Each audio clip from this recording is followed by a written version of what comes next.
We've already discussed Richard Nixon's role in Vietnam, so let's talk about what else he did during his administration. It was a very, very busy time, and he is both famous and infamous for being president of the United States. He's the only president to actually quit. So let's look at Richard Nixon here real quick and what he did. Nixon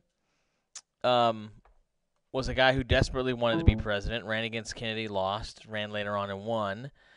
He was a law and order president he really hated the counterculture and hippies. When Israel and its neighbors went to war in 1973, we backed, and still do today, we backed Israel in that war. And the Arab oil producers had an organization known as OPEC. They still do, Organization of Petroleum Exporting Countries.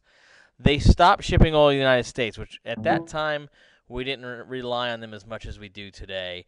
But because of that, inflation grew. Inflation is when the value of the dollar goes down and the price of goods goes up.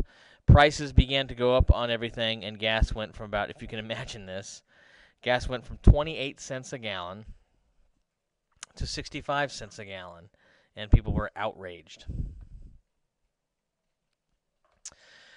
Nixon, federalism is a separation of powers between states and the federal government, and Nixon had a policy called New Federalism, where he began to get rid of some of the Great Society programs that Lyndon Johnson had put into effect, and that a lot of the poor people in this country loved. And he sent a lot of that response. He didn't really destroy the programs. He sent the programs to the states to pay for and take care of, really shrinking the size of the federal government and also saving money for the federal government. Hey, there's a picture of Nixon meeting Elvis Presley for some reason. Nixon won the South for the Republican Party, and he used something that the Republicans still use today called the Southern Strategy. The Southern Strategy was to slow down desegregation, to get those whites who used to be Democrats, who were unhappy with the Democratic Party in the South, to become Republicans. So he slowed down integration and desegregation in the South. Busing from white kids into black areas and black kids into white areas was a policy that Nixon was against, so he stopped it.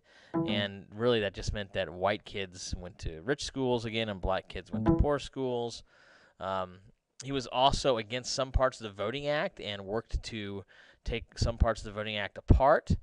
And what really made a lot of liberals and people who in the North and South upset was he began to allow funding for schools that were still segregated in the South.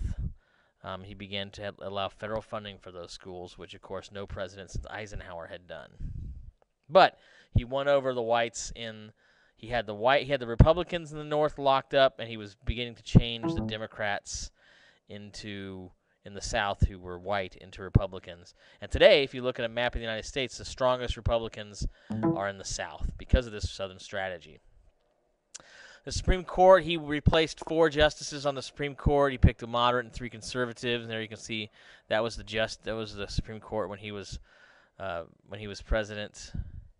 There used to be a court called the Warren Court, which made a bunch of progressive decisions, but that time was over.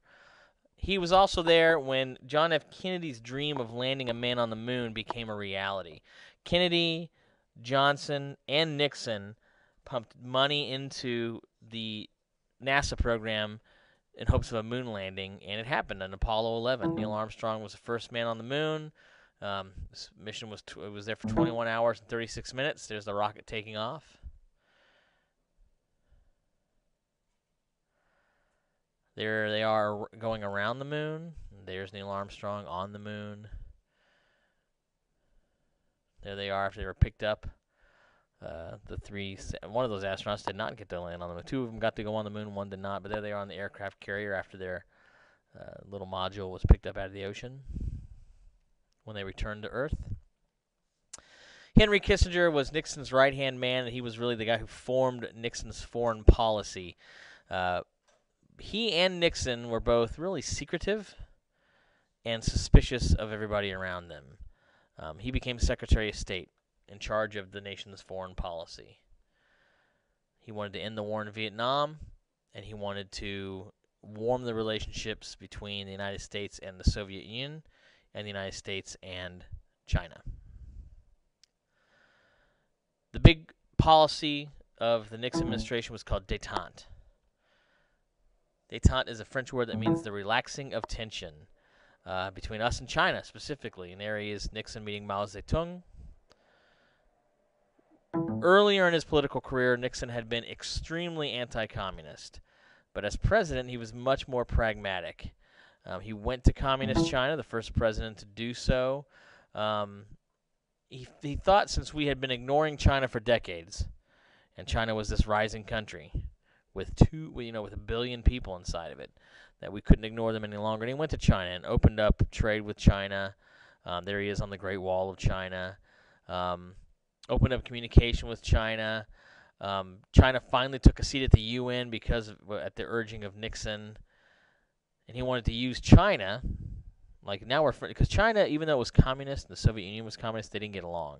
He wanted to use China. Look, we're friends with China, and maybe we'll make a pact with China, and that would hopefully get the Soviet Union to pay attention and come to us, which did happen.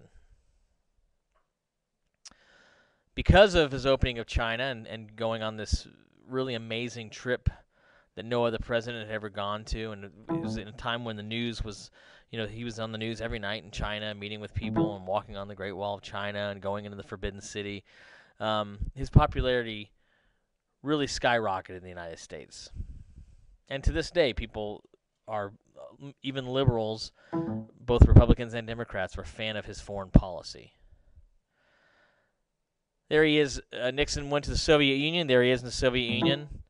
Guy's blowing sweet nothings in his ear there. He wanted to slow or control, at least, the proliferation, the growth of nuclear weapons by both the Soviets and the Americans, and the Chinese, for that matter, who were beginning it. So he started the SALT I talks. This was a 5-year agreement that froze intercontinental and submarine ballistic missiles, that we would stop making new ones, just use the ones that we had. These are missiles that can be taken anywhere in the country or anywhere on submarines and launched from anywhere in the world and hit their targets in the Soviet Union or the United States. It restricted the creation of systems that defended or shot down incoming missiles. So this was a treaty signed. This is the second big nuclear treaty signed by the United States and the Soviet Union. So we couldn't build a defense system, so we did build better bombers and better submarines. The U.S. and the Soviets built fewer but more advanced missiles with better guidance systems, larger warheads to make bigger damage when they landed. Make bigger damage, that's not very good. To create bigger damage when they landed. It did not reduce the number of warheads each country had. It just restricted some research. We still had the same amount of warheads as we did before.